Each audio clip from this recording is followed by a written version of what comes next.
5 minutes each. The applicant will then have 10 minutes for rebuttal. All questions must be directed through the chair.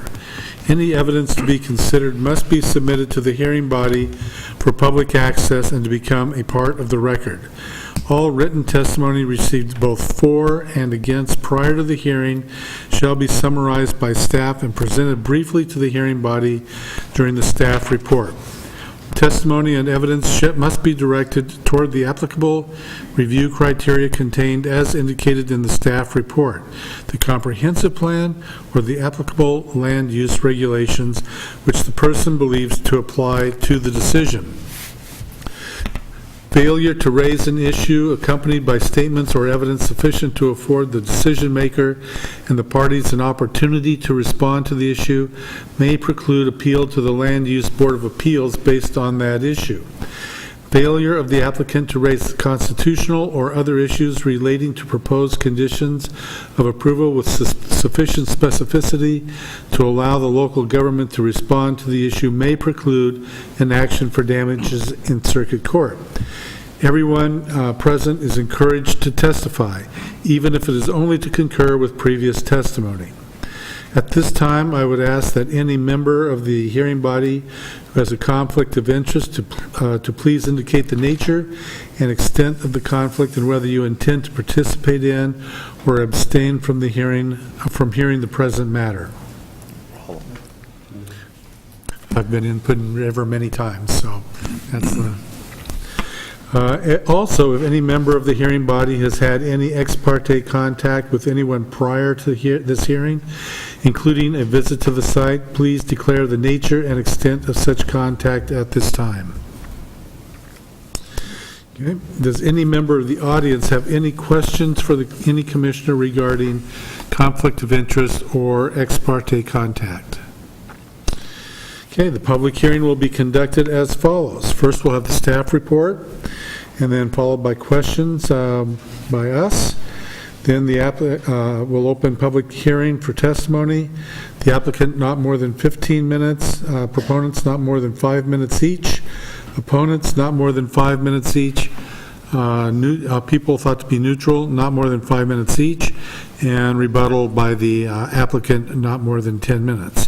That time I will close public testimony, then we'll have more questions, followed by discussion and deliberation by the commission, and no additional testimony unless specifically allowed by the chair. And then a decision shall be made by the hearing body at the close of the hearing, or the matter will be continued to a date certain in the future. This will be the only notice of that date you will receive. Does anyone have any questions about the procedure? Thank you. Brian? Thank you, Chair Savory, and good evening, Commissioners. This request is at 1440 South Ivy Street. It's the second lot from the intersection of 13th and South Ivy. It's about 400 feet south of that intersection on the east side of South Ivy Street. The property is owned R1.5, which is the medium density residential zoning district. The area that's both across Ivy Street is the same type of zoning and is developed residentially. And then you have large lot zoning that's south of this property on the same side of the street. And you have a low density residential zoning that's at the back of the lot that's on the east side. The very corner lot has the unusual CR zoning, and that has the potential to be a mixed-use zoning, could potentially be retail-type use, would be very suitable for office-type uses, or a combination of office, retail, and residential, like a triplex or something, or residential over an office or a retail type use. The request that we're reviewing is a conditional use permit and a major variance, and those are necessary because there is a home-based business proposed on the property, And it's defined in the code, actually in our definitions section, and indicates the criteria you must meet to be considered to be an appropriate home-based business. This particular use is considered to be a manufacturing type use for baked goods, confections, candy, and that terminology of manufacturing is listed right in the code as requiring a conditional use permit. It's a use just above what would normally be an outright permitted home-based business, and so that's why the conditional use permit. The variance application that goes along with this is directly related to one condition of the definition of a home-based business, and that the size of the building that they wish to construct, which is 1,800 square feet, exceeds the normal outright permitted accessory building use of 600 square feet.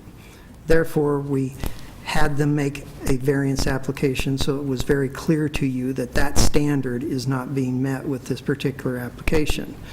With the variance application and the conditional use, especially with those combined, you have the authority to approve something different than the strict definition of what the outright permitted home-based business would be. You want to try to your satisfaction, find findings tonight that meets the rest of the definition of a home-based business, that isn't adversely impacting the residential character of the property and wouldn't result in some sort of use that would be detrimental to the residential enjoyment of the adjacent properties. And that be your primary criteria in trying to decide on this. So feel free to ask any questions that might be unclear in the staff report. This is somewhat unique in that staff didn't actually make a recommendation, although we did list possible conditions of approval should you approve this that we think would be appropriate for you to consider. And along with that as well, we now have a letter from Clackamas County that lists several recommended conditions of approval should you wish to approve this application that they feel fairly strongly about that should be included in any decision for approval. So they're at the back of the packet in your application here.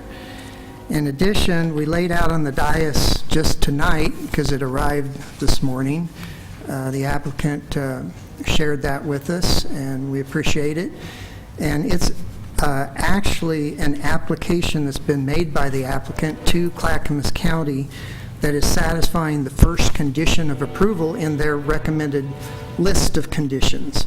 And it's to provide an application to secure an access modification for their second driveway that wouldn't otherwise be permitted on this property. They have two existing driveways. With the conditional use and the new construction proposed, they would try to make them come into conformance. Therefore, they're wanting them to make this design modification to maintain their second means of access on the property. The county has told me verbally and that they're all but will approve that access modification that they've made now to the county. And that's, I think, pretty evident in that list of conditions that they've supplied. So with that in mind, I might go through a couple other things in the application here. In staff's review, it appears to us with the square footage of the new building that in addition to 2 parking spaces that every residential use is required to have associated with the home, we feel that another 2 parking spaces is appropriate for the proposed business building.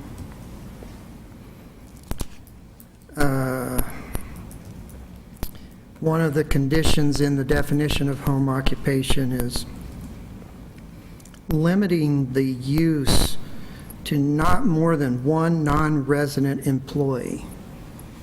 So however many people live at the residence and may be associated with the home-based business is allowed. It's those that might come to the premises that they limit only one additional employee by definition. We noticed in their application to the county that they talked about one non-resident seasonal employee. And that's within the definition, and you have the ability to potentially approve additional employees if necessary.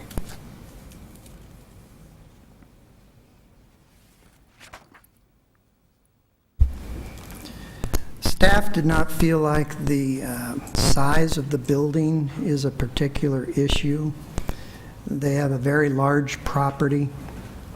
It's sitting right next to the CR zoning that I explained earlier. There's a large buffer distance from where the building's proposed near the front of the property from the residences that are in the back. They made the proper applications to address the building size, so we're not really concerned about that aspect of the application.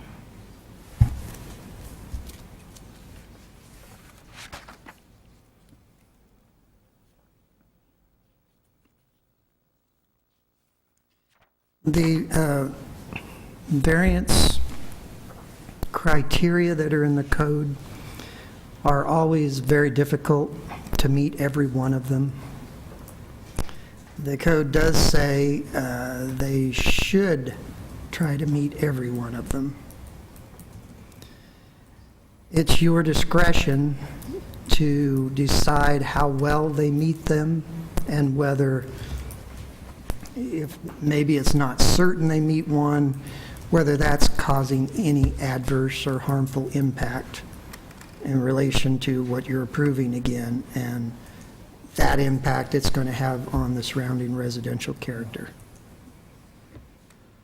The suggested conditions of approval that staff listed in the report, along with the recommended conditions of approval in the letter from the county, would be what we would recommend that you strongly consider if you're moving towards approval of this particular application. We did, there's one condition that has come up since we took input at the last meeting, and that's really related to sanitary sewer service to this property. The existing home is on a water well, and they have a septic system.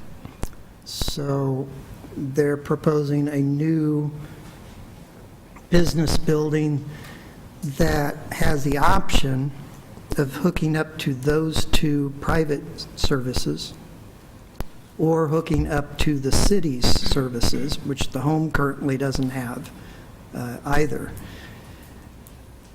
The condition that we think is important is that they gain approval from Clackamas County prior to issuance of a building permit if they choose to connect to the septic system with their new business building. That's something that they have the expertise to evaluate whether the effluent from that business can be handled by the existing septic system. And so I think it's important that if they go that route, that condition be included, and it's not really listed too well in the other conditions of approval. And that's staff's report for this evening. Any questions for Brian?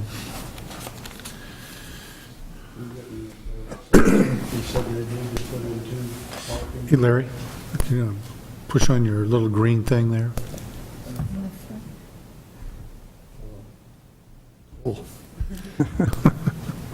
I didn't see any conditions where it required 2 parking spaces.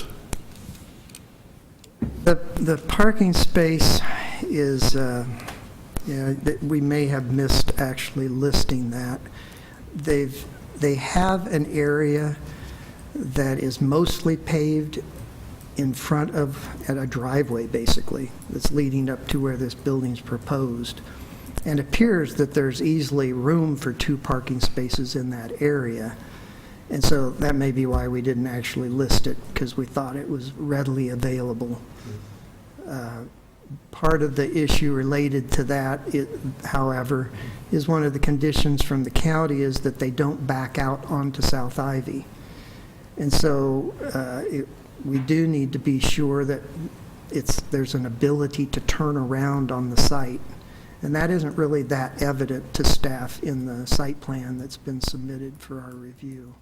How they're going to do that, especially if there's someone already parked in the area, how they're turning around. You, again, go over the what you were saying about the sewer? Now, How- if they have a choice to connect to city sanitary sewer, if they do so, they'll be subject to paying system development charges for sanitary sewer. Okay. They can also choose a separate water meter and water service, which is to Canby Utility. And again, I'm sure they'll charge them a system development charge if they choose to do that.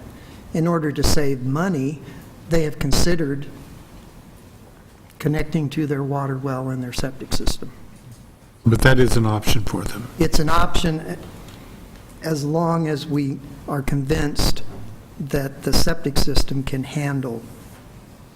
So they would have to have a septic inspection? Yeah, provide information to the county prior to a building permit to have it evaluated.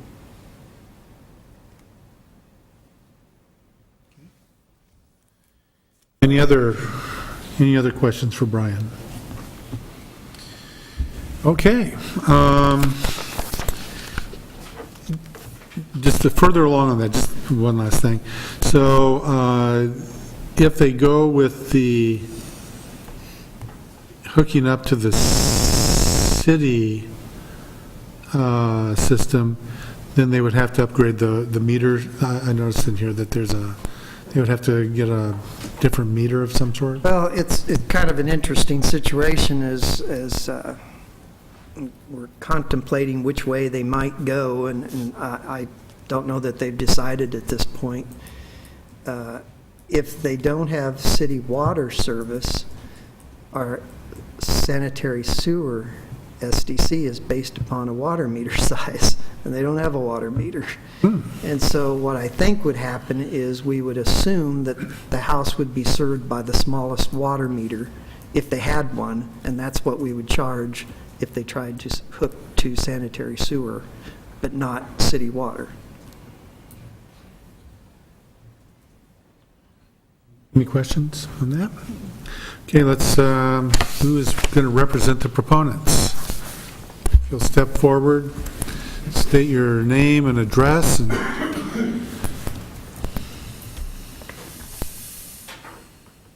Teresa Sassy, 1440 South Ivy Street. Scott Sassy, same.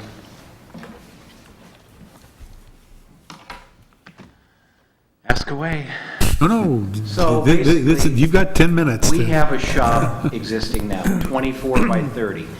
That shop would come down, we would make it 30 by 60. So, and actually, we would not be asking for 1,800, we'd be asking for 1,500. As far as the building, I have 8.5-foot eaves now, we would go to 10. It would be the same color as our house. So basically, once it's up, other than the newness, you wouldn't know anything was going on or different about it anyway.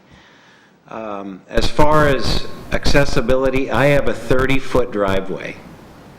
I could my driveway comes out like this, so I could probably, if I had to, I could make it 40. I could just take some more lawn out. What I choose not to, because it's already established. But if you can't turn around in my driveway you shouldn't be driving. So you could take the biggest F-350 in there and turn it around 3 points and you're gone. There's more than enough room for parking, 2 spots, you could probably go 3. I've had 12 cars in my parking lot for just home barbecues and stuff. So, and we have the other driveway too. So I don't see that as a problem. The county wants us to make, right now we have an apron coming off of Ivy that is 16 feet. They want us to go to 20. So I'd probably come in, you know, I'd make it at least 4, 5, 6 feet further on. That's not a problem.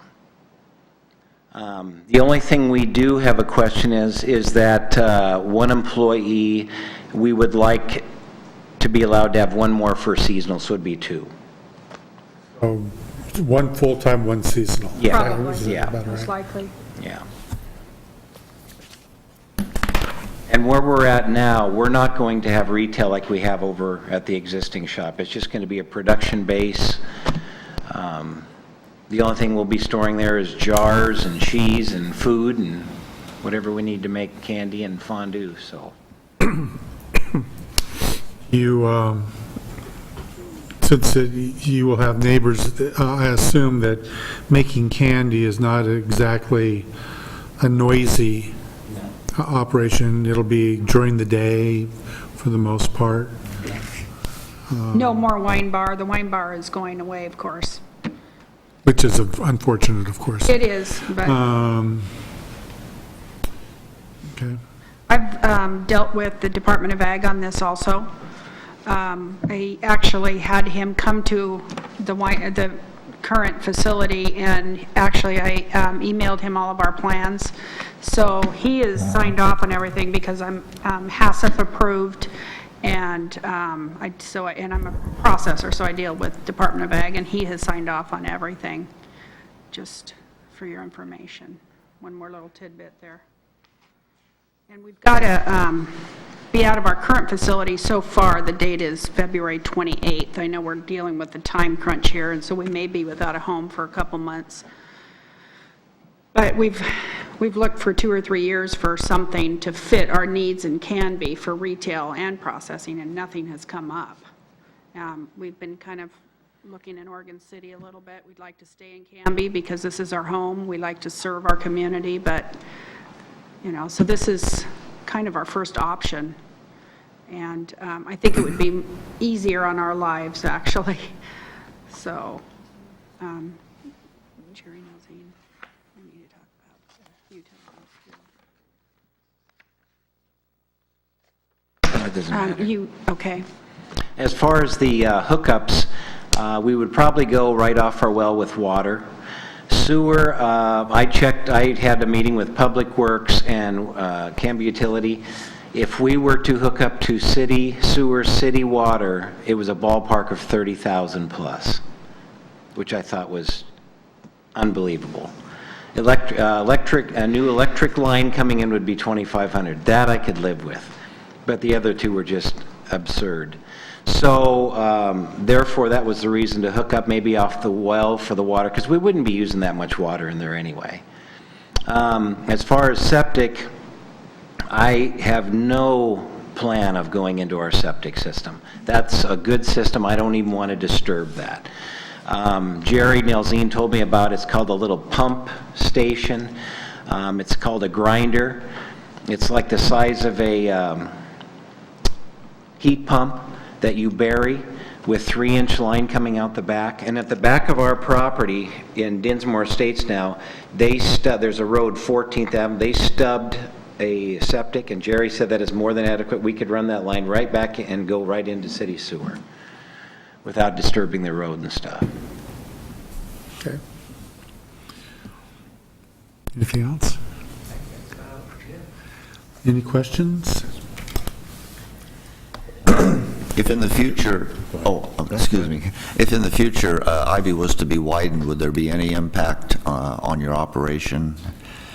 No, because they've already widened it once. My lawn used to go clear out to where the white line is. I think they only have, if I remember, 8 or 9 feet left, and that wouldn't, we're still, even with my new building, we're still 85 feet from the road, so. What size delivery trucks do you see coming in and out of your property or your operation? She has a chocolate delivery system, maybe once a month, and it's like a little metro van. That'd be it. So virtually no impact on Ivy Street then for, thank you. That's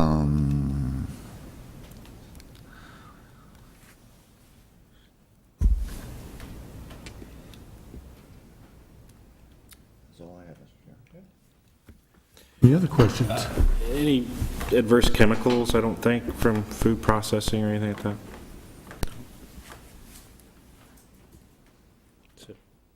Heather?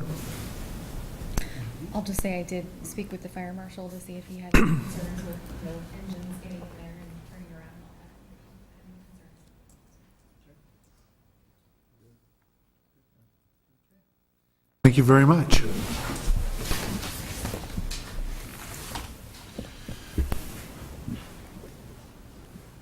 Any other proponents? Any opponent? Oh, you're a proponent? I am a proponent. Okay, then step forward and give us your name and address and... Thank you. My name is Mallory Gwynn, and I'm the Executive Director of the Chamber of Commerce here in town. My address, however, is 5861 South Newman Road out in South Clackamas County. We'll forgive you. Traitor. Thank you. Well, actually, it's heaven out there. You know, what I would like to do is probably appeal to you emotionally more than anything else. The Sasseys have been an amazing force in Canby in terms of their presence as small business owners and their support of the community in numerous ways. I had a conversation with Teresa not very long ago, and she, you know, her cry was just for help. You know, this is a, I guess what I'd love to say is just, it would be great to make this easy for them as you can, keeping the law. But in terms of keeping them in town, keeping them in business, and that, I think for our business community, that's a huge step, and it speaks. I think if you were to approve this, I think it speaks well of being flexible, being interested in growing Canby in a productive and profitable way. Which is really important right now. The loss of a retail shop on downtown Canby, it hurts us. To hurt further and to not approve this would be just more, it would be sorrow upon sorrow, in my opinion. And so I appeal to you emotionally to look at the easiest way to make this happen for the Sasseys. They've worked hard. They worked long hours. They've served us well. And maybe at this time we can serve them well. Thank you. Any questions? Okay, any other proponents? Any opponents? Anybody that is neutral that would like to share their thoughts? Okay, and I will close any rebuttal to the non-testimony of others. So I will close the public testimony, and then if you have any other questions that come to mind. So I do actually have one on the idea that they would have one full-time employee and one seasonal employee. I don't know what season that would be, but right now. November through February. Beginning to look a lot like Christmas and Valentine's Day. So that would be my only thoughts on the number of employees, and that probably is not a big deal based upon the testimony for parking, because I was thinking about how that would, the parking and the extra employee would work. It certainly isn't going to go above the normal standard for the number of trips that are coming to and from the site for home-based business. That extra employee isn't going to bother that. It will have some impact on the parking. So now you might be looking at 2 or 3 spaces rather than just 1 or 2 on the site. But it sounds like there is room for that to occur. And that's probably good that it's not out on Ivy, although there's potentially room for parking on the edge of the street, I believe, out there as well. I don't know whether it's that safe, but there seems to be some room. I don't think there's any no parking signs on the street itself. I think you have the authority with the applications that have been made to vary that normal outright permitted definition. One thing you might want to consider that's in the staff report along those lines is if you approve this conditional use permit, you might want to consider relegating it to this particular owner and operator so it doesn't necessarily run with the land, because typically conditional use approvals, if a similar enough person bought the property and wanted to run a similar enough type of business, they would also be able to do that, unless you condition approval on this applicant only, so that it expires once they move and leave the property. Would, as opposed to just making it a condition for the current owners, but if they were to sell the business, I mean, the chocolate, the candy business, can we make it a condition just for that type of business, as opposed to putting in a slaughterhouse? It gets a little tricky when we do that, but I've certainly seen them, this kind of condition on conditional use permits before, in that you're not stopping someone from purchasing the property, seeing that there's an existing building that would be perfect for a home-based business, and coming forward and possibly utilizing it. But the question would be, would that 1,800 or possibly 1,500, if I'm still a little confused on which size building's happening here, would that be suitable to some other home-based business that we don't even know what it's going to be? Because normally that would be in violation of the size limit, and you don't know what those, and it'll be set up and there, and somebody might just move in and we'll never catch that, especially if there's been a conditional use that's allowing 1,800 square foot home-based business of any kind, if it's not limited in some way to Right. this particular type of use, either with this or a future owner. So we couldn't, it's not something that would come back to us if they sold their business and decided to move to a warmer climate, and another home-based business came in that did had more traffic or needed more parking or was noisy, that sort of thing. So that would not come back to us. 'Cause No, hopefully we would catch it with a new business license as Does we it- signed off. But Condition 6 cover all that, or not? Condition 6 in staff's report, I guess. Yeah. 'Cause it says, property owners only, and is not to be passed to other property owners or business Yeah. operators. That's the one that I'm suggesting that you at least consider.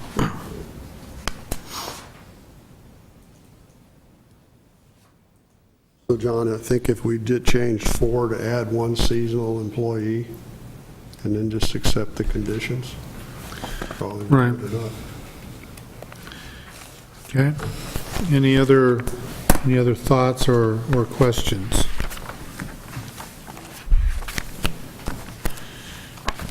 I think I would just say that I think that they've done their homework and have presented us with enough to prove that they really care about Canby and want to do business here, and I think it would be, we'd be remiss to not allow that to happen. I will entertain a motion. Mr. Chair, I make a motion to approve conditional use permit variance 16-02 for Scott and Teresa Sassy, Hoodie River Chocolates, in regard to all related variances be approved to help them establish their business, maintain their business, and further their business. We provide the requested add-on for additional employees, be it full-time or seasonal. I think they've adequately shown the adequacy of the relating to the impact on the surrounding area, traffic, water, sewer, etc. I think we should, I think the sewer hookup mandating that they do that be cost prohibitive, very restrictive on their business, so it sounds like they have adequately researched into doing the sewer hookup, so I think I would recommend we would approve that portion of it also. In regard to follow-on owners, I would rather like to keep the door open so we don't tie their hands to restrict them so that they're unduly impacted if they go to sell their business in the future. Keeping it open so make it as easy as possible in the future. And it sounds from what Brian said, any major impact would be caught at a review at a later time anyway for the business license. So that is my recommendation, that we do a wholesale approval of this variance request. Have a second. Second. Any further discussion? I'll make a clarification. Do you want to add Clackamas County's list in their letter to us of their recommendations to add as conditions of approval? Because they're not listed as part of the 8 conditions that you were looking at in staff's report. Right. That would be one additional condition to include all of Clackamas County's recommended list of conditions as well. Assuming Clackamas County does not come down with unreasonable restrictions on the requester. I've reviewed those conditions, and There would be, everything that's going to be coming you've seen already, is that correct, Brian? right, and the applicant has seen them too, so you can ask them about them. They all appear to be doable. Okay. And they're nodding their heads in agreement, so. Okay. So be it. So we have a motion and a second. All in favor say aye. Aye. Opposed? Good to go. There you go. Thank you. Any new business? Okay. And we have final decisions. These are final written findings of previous oral decisions, no public testimony, so we need to reaffirm what we just did. So we're going to bring back the written decision at your next meeting, since we didn't know what the outcome would be. Okay, no one accused you of being a mind reader, Brian, so. Exactly. You know. So that will be after the first of the year, is that Right, correct? that's correct. Okay. Items of interest and report from the staff. We've got 2 items listed on the agenda here that we are indeed canceling the December 26th meeting, which is a holiday for us. And then the next regular meeting is January 9th. And we currently have a Bristol rezoning from R1 to R2 on that agenda for you. And then the third item is just a special note that I know you all wanted to make, as well as me, to Christine Rocha. And so made a little letter on behalf of all of you and the staff here. And I'll just read it out loud real quick. A note of gratitude and thanks is in order for the time you've devoted to the Canby Planning Commission since April of 2015. You've provided a great deal of effort and thought in your volunteer work that you've performed for the Planning Commission and the citizens of Canby, and you have certainly garnered a great deal of respect from staff and your fellow planning commissioners to go along with your efforts. We appreciate your interest in safety with design and wanting to see the best possible development within the community as a whole. You've always been mindful of the boundaries and authority under which the Planning Commission must operate, yet always willing to speak your mind. Your presence and guidance on the board will be missed, and your knowledge a challenge to replace. A big thank you from all of us working to make land use decisions inclusive and transparent and moving toward agreed upon community standards and goals. We are sure it will be nice to have your Mondays free, evenings free, and to contemplate other planning activities for yourself. Thank you very much. You will be missed, I gotta tell you. I'll sit out there and bug you. You sit out there, I'll believe it when I see you out there. Thank you. Thank you very much. Thank you, Chris. Very Thank you, sweet. Brian. Yes. So, any items of interest or discussion from the Planning Commission, anything that you guys would like to bring up? And welcome, Commissioner Farwig. How you doing? Good. Okay, I will entertain a motion to adjourn. Mr. Chair, I make a motion that we adjourn this meeting. All in favor, say aye. Aye. Okay.